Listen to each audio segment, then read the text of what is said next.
ამას მოგესალმებით, მინდა გითხრათ, რომ ყველაფერი ჩვენი სტუდიის ასპექტი სამბლოკიანი იქნება. პირველი ბლოკი ძლიერად მიეძღვნება აი ამ პირველი ბლოკის პირველი ნაწილი ორ საჭალ ჰესის რუსებისთვის ესე ვთქვათ გამზადებას. ჩვენი სტუმარი გახლავთ ქალბატონი ნატო ხუთათელაძე, იგი გახლავთ ორ საჭალ ენერგიის ფინანსური დირექტორი. დღეს ჩვენ ქალბატონ ნატო საგანგებო პრესკონფერენცია ჩაატარეთ, მე დამარცხდა დიდი ბოდიში. მეორე ბლოკში ჩვენ გვეყოლება ეკონომიკური ექსპერტი ეკონომიკის საკითხებში ბატონი დემურ გეორგიელიძე და მესამე ბლოკი მესამე ბლოკში კი ბატონი აკაკი ასათიანი და ისე ცნობისას მინდა გითხრათ, რომ შემდგომში ბარიერი იქნება და ჩვენ რაღაც სკოლას გავაკეთებთ რა ხდებოდა პერეში და რა ხდება საქართველოში.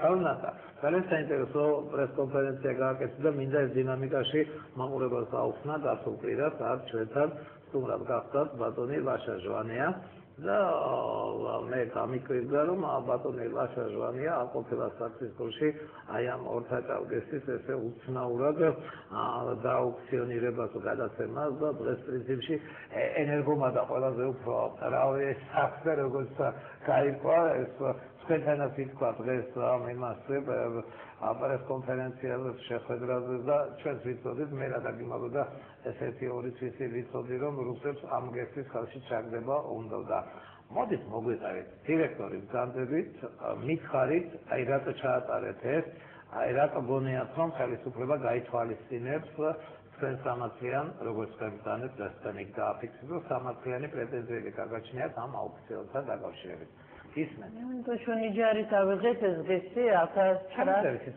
მილის ხუმილი აღჭირდება 1994 წელს.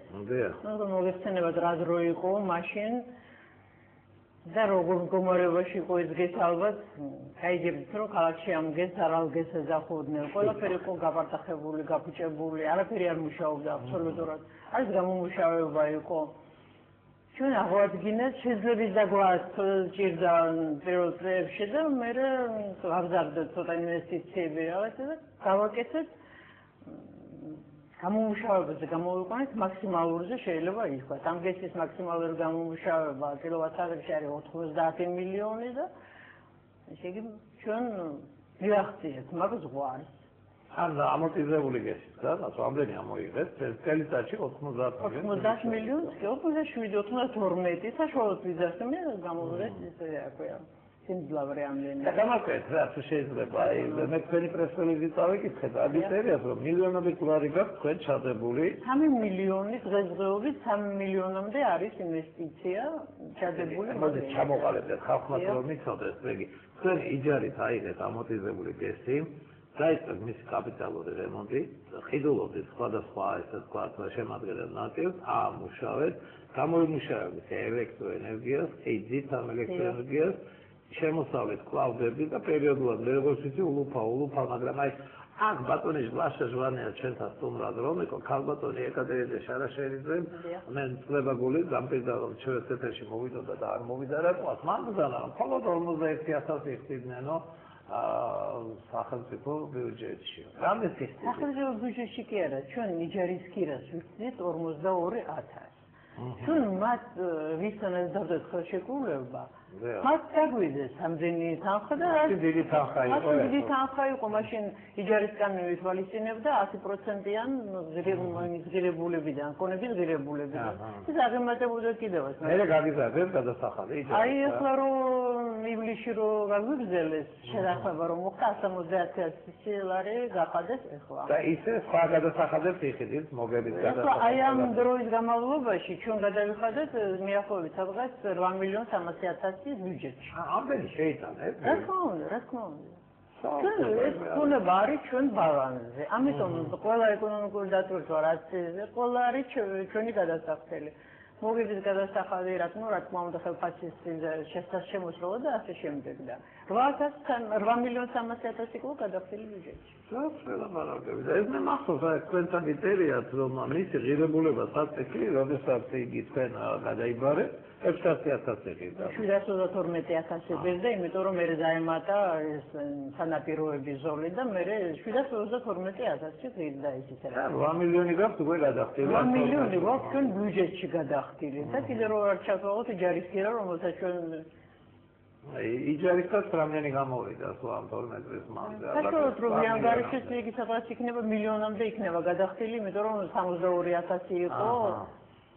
ეხლა უნდა რა მიზაკითხოთ, აი ძალიან საინტერესოა ეს თემა საერთოდ მე მახსოვს რომ აი ქალბატონმა ეკამა ბრძანა რომ ძალიან ცოტა სიხდიდნენო და ეხლა ჩვენ 25 მილიონად უნდა გავყიდეთო და ანუ გავხსენდა ხმა რომ რუსები ყიდობოდნენ 25 მილიონი მართლაც ეს არის იმდენად არარეალური ფაქტი რომ არც ერთი ასე რომ ვთქვა ყოფილი ბიზნესმენი ამ ფულს არ გადაიხდის იმიტომ რომ საშუალო მოგება წლიური არის სადაც მიახლოებით 50,000 ლარი წლიური მოგება ეს არის არასუფთა მოგება გადასახადი დაწვრთნილი ხო და რამდენი წელიწადი დაჭირდება იმას რომ მაგან ამოიღოს ეს 25 მილიონი რაღაც თვითონ დაითვალა ანუ შევარე მაყურებელი ყავთ შემოვიყვანა თუ შეიძლება დიაგნოზით ერთ-ერთი ხარ გისმენ სამბები ბატონო დავით დაბაშებად გისმენ მოესალმებით თქვენს სტუმარსაც მინდა დავსვა რამოდენიმე ასეთი კითხვა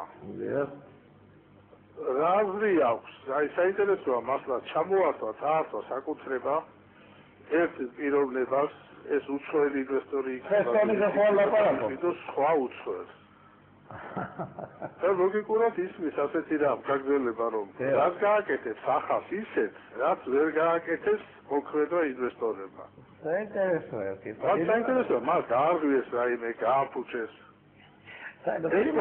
ედი აზრით გამოიწვევს უარყოფით საერთაშორისო რეზონანსს ესეც იმით შელახული ქვეყნისთვის ეს არ უნდა იყოს საუკეთესო გადაწყვეტილება გააკეთე დიდი მადლობა დიახ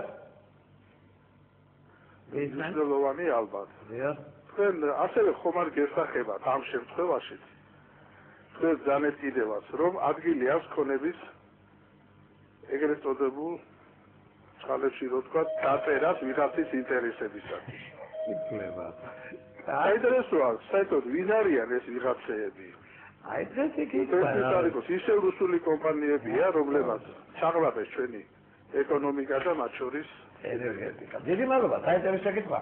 თავდაპირველად მე ნამდვილად არის. მე ვიცი რომ ქართველები ისაა ეს ენერგო ეს ორფერტალ ენერგია უცხოელები ყავთ განაც დამფუძნებლად თუ ჩვენ არა ყავთ ხო? ჩვენ არა ძალიან დაკი. ეხლა მე მივხვდი მინიშნება იყო ეს სონიზე, სონისაც ანალოგიური სიტუაცია ჰქონდა, იჯარის ჰქონდა აღებული და ფასზე და უყიდია და ეხლა მე მგონი სტრასბურგში მიდის დასაჩივრება ამ ამბის. აი რაღაც ამდაგვარი არის თქვენთან.